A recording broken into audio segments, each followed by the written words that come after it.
Eto na nga mga chong, marami tayong basketball updates. Barangay Ginebra good news, mahaba ang pahinga at preparation sa semifinals. Troy Rosario nagsalita na. Ano ang gusto sa kupunan? Inaantay na lang yung tawag ng Barangay Ginebra. Ito nga si Troy Rosario mga chong, ang pinakamainit na player ngayon sa PBA dahil siya nga yung pinakabagong high caliber player sa unrestricted free agency. At nitong mga nakalipas na araw ay kabi-kabilang offer na nga ang dumarating sa kanya na gustong kumuha sa kanyang serbisyo. Nilinaw rin nitong si Troy Rosario. Kahapon ay nakipag-meeting na ito sa TNT Tropang Giga kasama ng Big Boss na si Manny V. Pangilinan, pero wala pa nga daw silang napagkasunduan. At ayon nga sa naging latest interview nitong si Troy Rosario sa programa ni Snow Badwa na Sports Now, ay natanong ito kung ano ang gusto niya sa isang kupunan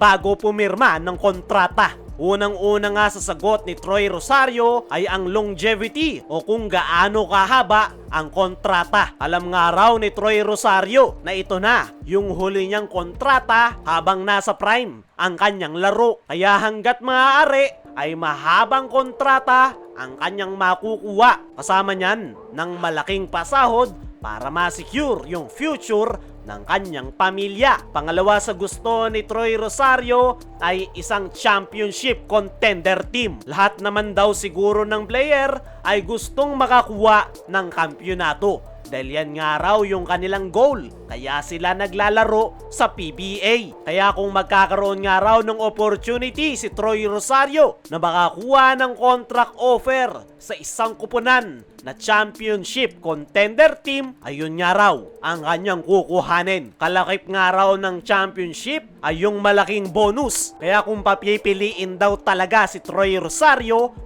ay gusto niya sa kupunan na palaging nagcha-champion. Aware nga rin daw itong si Troy Rosario na maraming Barangay Ginebra fans na gusto siyang makita suot-suot ang Barangay Ginebra jersey. Maging yung kanyang pamilya nga raw ay gusto siya sa Ginebra dahil marami nga daw silang natatanggap na good message galing sa Barangay Ginebra fans. At kung may opportunity nga raw si Troy na maglaro sa Ginebra, ay bakit nga daw hindi? Inaantay na nga lang daw niya ang tawag ng Ginebra management para sa possible contract na pwede nilang mapagkasunduan. Sa ngayon ay masaya itong si Troy Rosario na maraming Barangay Ginebra fans na gusto siyang maglaro sa kanilang paboritong kupunan. Pero sa ngayon ay waiting pa raw si Troy Rosario sa magiging tawag ng Ginebra management. Ayon pa kay Troy Rosario ay binanggit nga raw sa kanya ng kanyang agent na si Danny Espiritu na mayroon pang isang kupunan ang interesado sa kanyang serbisyo,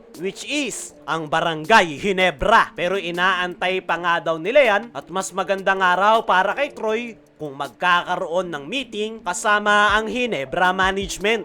Pero as of now, ay kasalukuyan niyang nasa labas ng bansa si Boss Al Francis Chua dahil meron nga itong business trip. Pero willing to wait nga raw itong si Troy Rosario dahil ngayon pa lang daw talaga silang nagsimula na makipagnegosasyon dahil nung mga nakaraan ay puro usap pa lang dahil hindi pa siya nabibigyan ng clearance. Pero ang timetable nga nitong si Troy Rosario ay up to next week bago siya magdesisyon kung anong kupunan ang kanyang lalaruan. Pero sa ngayon ay nag-aantay pa raw si Troy Rosario sa mga tawag ng mga kupunan na interesado sa kanyang serbisyo. At inaantay talaga nito ang tawag ng SMC, partikular na ang Barangay Ginebra dahil mukhang yan talaga yung kupunan na gusto niyang laruan. Ayon nga sa ating mga source, ay pagbalik nga raw ng Pinas ni Boss Al Francis Chua ay possible raw na magkaroon agad ng meeting